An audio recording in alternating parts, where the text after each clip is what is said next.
Hello and welcome to the Target UPSC Prelims MCQ series, and the subject which we will be covering today is economy, and this is episode 5 of economy. So let's begin. First, why is the government of India disinvesting its equity in the central public sector enterprises? First, the government intends to use the revenue earned from the disinvestment mainly to pay back the external debt. Second, the government no longer intends to retain the management control of the central public sector enterprises. Which of the statements given above is or are correct? One only, two only, both one and two, neither one nor two. The correct answer is option D, that is neither one nor two. It means both the statements are false. Let's know about the first of all disinvestment. So disinvestment is the action of an organization or government selling or liquidating an asset or subsidiary. So what is disinvestment? Action of an organization or government selling or liquidating an asset or subsidiary. In the absence of sale of an asset, disinvestment could also refer to capital expenditure reduction. Capital expenditure reductions, which enables the reallocation of resources to more productive areas within an organization or government funded projects. So the proceeds of disinvestments are credited in the NIF. So NIF is the National Investment Fund, and which may be further utilized for the purposes like recapitalization of public sector banks, that is public sector banks, equity infusion in various projects, subscribing to the shares being used by the central public sector enterprises on the right basis so as to ensure 51% ownership of the government in central public sector enterprises is not diluted, and for other purposes decided from time to time. So the key objective of disinvestment are to reduce the financial burden on the government, improve public finances, introduce competition and market discipline, fund growth, encourage wider share of ownership, and depoliticize non-essential services. So the government intends to use the revenue earned from the disinvestment mainly to pay back the external debt is not absolutely correct. Then through disinvestment, the government does not intend to give up the majority stake and management control. So the government no longer intends to retain the management control. This is wrong, because the government does not intend to give up the majority stake. Instead, through disinvestment, it intends to improve corporate governance, management efficiency, profitability, etc. Therefore, first statement is also wrong, second is also wrong. Therefore, the correct answer is option D, that is neither one nor two. Next, consider the following statements with reference to fiscal consolidation. It is defined as a concrete policy aimed at decreasing the government deficits and debt accumulation. Second, it is contrary to investment increase in the economy. Which of the statements given above is or are correct? One only, two only, both one and two, neither one nor two. Correct answer is option C, that is both one and two. It means both first and second statement are right. So fiscal consolidation is defined as a concrete policy aimed at reducing government deficits. It is aimed at reducing government deficits and debt accumulation. So reducing government deficit and debt accumulation. These consolidation plans and detailed measures are expressed as a percentage of nominal GDP. Percentage of nominal GDP. Fiscal consolidation reduces investment in the economy. It reduces investment in the economy. It reduces investment. Therefore, first becomes correct, that it is defined as a concrete policy aimed at decreasing the government deficit and debt accumulation. Second, deficits can be reduced by economic growth leading to more revenues and less expenditure. So revenues more and expenditure less. Reduction in expenditure and increase in revenue is the main feature of consolidation plan. Fiscal consolidation is contrary to investment increase in economy. So it is contrary to investment increase in economy. Second is also correct. Therefore, the correct answer is option C, that is both 1 and 2. Next.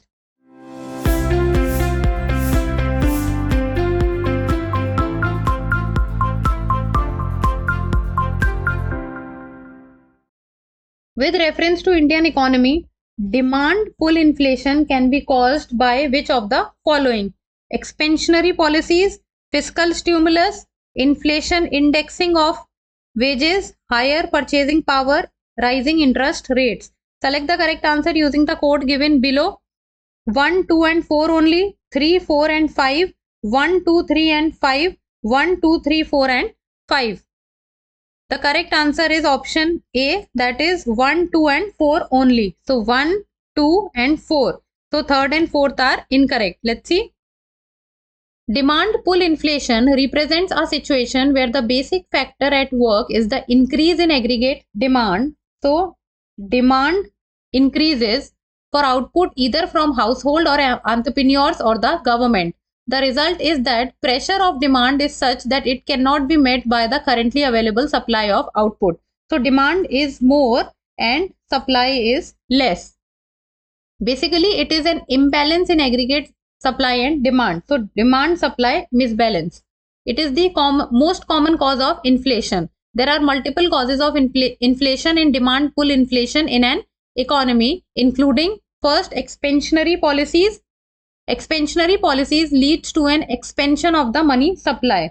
So expansion of money supply with too few goods to buy, which leads to increase in prices. First is correct. Second, higher purchasing power. Higher purchasing power. If in an economy employment rises, so employment rises, more people go to work, they make more money and spend more. So if employment will increase, earning will increase, therefore spending will also increase. However, if at a point of time people are willing to spend more money while goods are limited, then competition among consumers drives the prices up, because here the demand is high but the supply is not enough. Therefore, high purchasing power is correct. Then fiscal stimulus. Policy tools often used to implement fiscal stimulus include lowering interest rates, so interest rates less, increasing government spending, government spending more, and quantitative easing. Often these fiscal stimulus lead to the increase of money supply in the economy. So the money supply in the economy also increases. Therefore, this is also correct. Then next, so inflation indexing ensures lowest paid workers a wage that keeps pace with the rising cost of goods and services. It does not lead to demand pull inflation because the workers does not have enough money. Then there is an inverse relationship between the interest rate and the rate of inflation. So interest rate and rate of inflation are inversely proportional. So when the interest rates are high, the economy slows and inflation decreases. Therefore, fifth is incorrect. So fourth and fifth is therefore third and fifth is incorrect. First, second and fourth are correct. Therefore, the correct answer is option A. Next, the increase in private investment spending induced by the increase in government spending is known as crowding in, deficit financing, crowding out, pumping out. Correct answer is option A, that is crowding in. So crowding in is, it occurs when higher government spending leads to an increase in private sector investment. So government spending is higher, because of which the private sector investment also increases.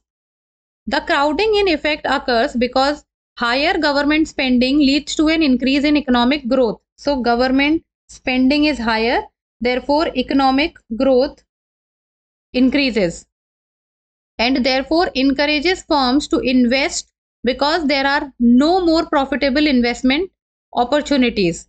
Therefore, the increase in private investment spending induced by the increase in government spending is also known as crowding in. That is option A is correct. Next, which of the following goods are included to estimate food inflation in India? Food inflation. Wheat, paddy, tobacco, sugar. Select the correct answer using the code given below. 1, 2 and 3 only, 2, 3 and 4 only, 1, 3 and 4 only, 1, 2 and 4 only. Correct answer is option D, that is 1, 2 and 4. So 1, 2 and 4. It means wheat, paddy and sugar are included to estimate food inflation while tobacco is not included. Let's see. Two main factors which determine the contribution of different commodities to food inflation, that is, first is weight of each commodity in the overall food basket and the change in price of that commodity. So second is change in prices of that commodity. So weight and change in prices. To begin with, we look at broad trends in inflation of primary and manufactured food items. So primary and manufactured food items.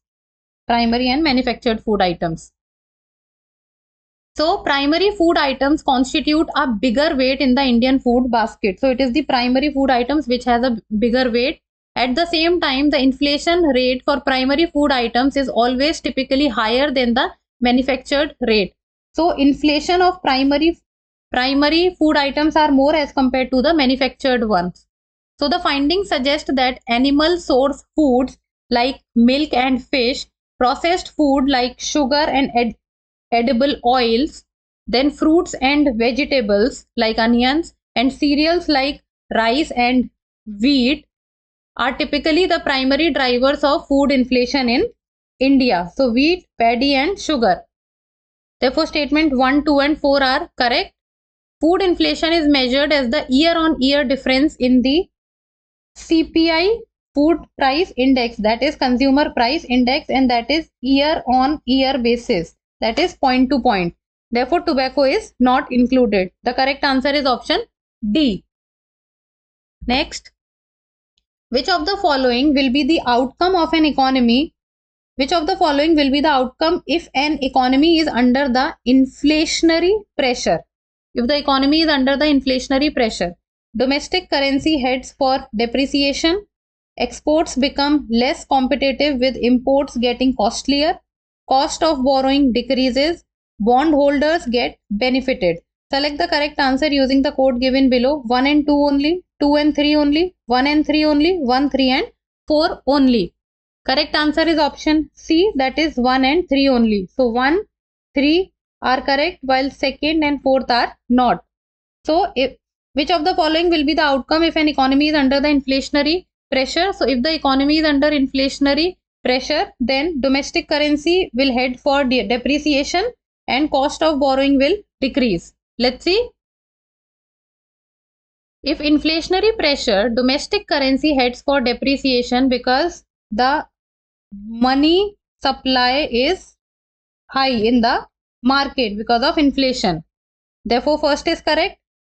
Then, when prices rise more rapidly in the home market than in foreign markets, domestic products become costlier compared to foreign products. This tends to increase import and reduce export. So, exports become less competitive with imports getting costlier. Increase imports and reduce exports, therefore making the balance of payment unfavorable for the country. Therefore, second becomes incorrect. Then third, during the inflationary period, the debtors gain and creditors lose. So the debtors which has taken debt, they gain, and the creditors which have given credit, they lose. When prices rise, the value of money falls. So if the prices are rising, then value of money goes down. Though debtors return the same amount of money, however, they pay less in terms of value of money. So value of money in terms of the debtors pay less, due to which the cost of borrowing decreases. Therefore, third becomes correct. Then bondholders lose as they get fixed interest. So bondholders lose because they get fixed interest on the value which has already fallen. So even though the value of money has fallen, but still the bondholders, they will get fixed interest. Therefore, fourth is incorrect. Correct answer is option C, that is first and third. Next, a rise in general level of prices may be caused by an increase in the money supply, a decrease in the aggregate level of output, an increase in the effective demand. Select the correct answer using the codes given below. 1 only, 1 and 2 only, 2 and 3 only, 1, 2 and 3. Correct answer is option D, that is 1, 2 and 3. It means all three are correct. So a rise in general level of prices may be caused by increase in the money supply, decrease in the aggregate level of output, increase in the effective demand. Let's see. So inflation is a quantitative measure of the rate at which the average price level of a basket of selected goods and services in an economy increases. So in case of inflation, the price rises or the money supply in the market is more. It is the constant rise in the general level of prices where a unit of currency buys less than it did in prior periods. So the value of currency decreases.